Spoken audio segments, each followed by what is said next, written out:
ఇక ఇదే విషయం సంబంధించిన పూర్తి వివరాలు మా ప్రతినిధి సోమగోపాల్ అందిస్తారు. సోమగోపాల్,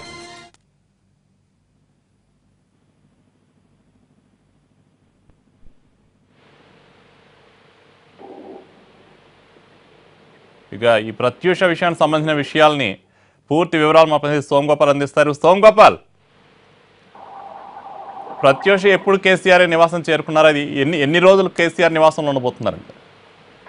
ఇటు కన్న తండ్రి సౌత్ తల్లి చిత్రహింసలకు గురైన ప్రత్యూష ఆసుపత్రిలో కోలుకుంది. ఇవాళ ఆమెను కోర్టులో హాజరుపరిచారు. నేరుగా సీఎం క్యాంప్ ఆఫీస్ కి ఆమెను తీసుకొచ్చారు. గ్లోబల్ ఆసుపత్రిలో 8 రోజుల పాటు ఆమె చికిత్స తీసుకున్నారు.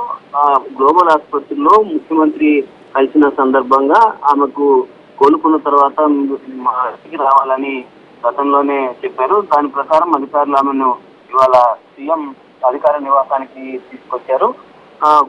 కేసీఆర్ అలాగే కేసీఆర్ సతీమణి ఇద్దరు కూడా ప్రత్యూషకు ఇంటి లోపలికి తీసుకెళ్లి ఆమె యోగక్షేమాల్ని తెలుసుకున్నారు. ఆమెతో కలిసి ముఖ్యమంత్రి కేసీఆర్ భోజనం చేశారు. ఈ సందర్భంలో డిప్యూటీ సీఎం కడియం శ్రీహరి అలాగే హోంమంత్రి నాయన్ నరసింహారెడ్డి కొంతమంది ఉన్నతాధికారులు కూడా ఉన్నారు. భోజనం చేసిన తర్వాత ప్రత్యూష చదువు బాధ్యతలంతా ప్రభుత్వమే భరించాలి, దానికి తగిన ఏర్పాటు చేయాలని CM KCR deputy CM Kadiyam శ్రీహరిని ఆదేశించారు. ఆమె చదువు, వసతి, ఇతర విషయాలను ఎప్పటికప్పుడు తెలుసుకొని అండగా ఉండాలని రంగారెడ్డి జిల్లా కలెక్టర్ రఘునందన్ రావును అలాగే సైబరాబాద్ సిపి ఆనంద్ ను సీఎం కేసీఆర్ ఆదేశించారు. అలాగే ముఖ్యమంత్రి సహాయ నిధి నుంచి 5 లక్షల రూపాయలు మంజూరు చేస్తున్నట్లు సీఎం ప్రకటించారు. ఆ డబ్బును ఆమె పేరిట ప్రత్యూష పేరిట ఒక బ్యాంక్ లో అకౌంట్ ఓపెన్ చేసి అందులో ఆ డబ్బులు జమ చేయాలని అధికారులకు ముఖ్యమంత్రి ఆదేశించారు. అలాగే ప్రత్యూషకు ధైర్యం చెప్పారు.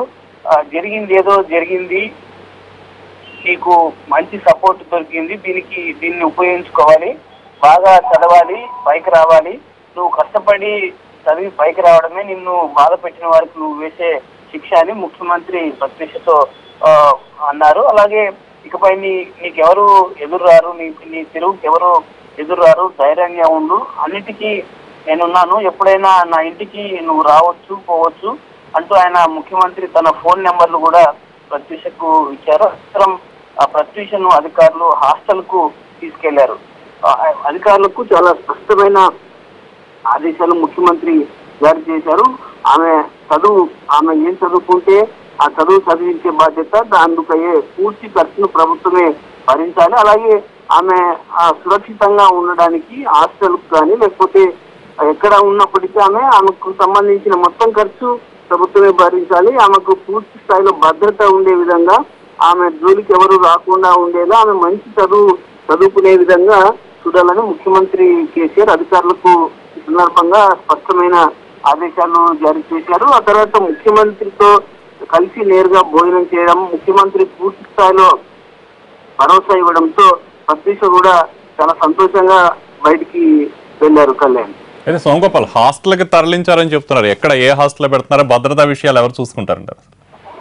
దీనికి సంబంధించి రంగారెడ్డి జిల్లా కలెక్టర్ రఘునందన్ రావు అలాగే సైబరాబాద్ సిపి అలాగే డిప్యూటీ సీఎం కడియం శ్రీహరి కి ముఖ్యమంత్రి బాధ్యతలు అప్పగించారు.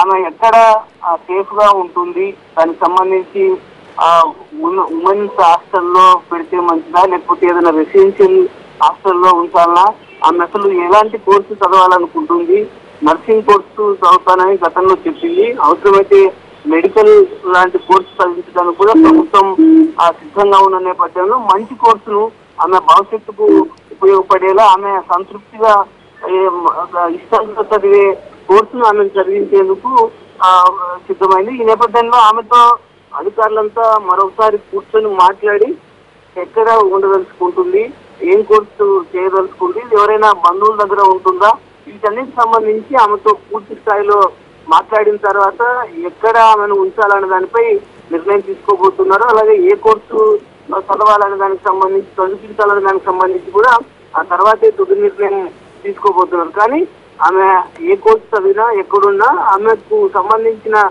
మొత్తం ఖర్చును ప్రభుత్వమే భరిస్తుంది. ఇది పై ఖర్చులకు ఆమెకు అవసరమైనప్పుడు ఆమె డబ్బులు తీసుకోవడానికి ఆమె అకౌంట్ లో 1 లక్షల రూపాయలు ఇమ్మీడియట్ గా డిపాజిట్ చేయాలని సీఎం ఆదేశించారు కళ్యాణ్. అయితే సోమగోపాల్, ఈ సీఎం క్యాంప్ ఆఫీసులో సీఎం అలాగే మిగిలిన మంత్రులతో కలిసి భోజనం చేయడం అనేది ప్రత్యూష ఎప్పుడు ఊహించిన ఘటన కాదు. అంటే ఈ పరిణామాలపై ప్రత్యూష స్పందన ఎలా ఉందంటారు?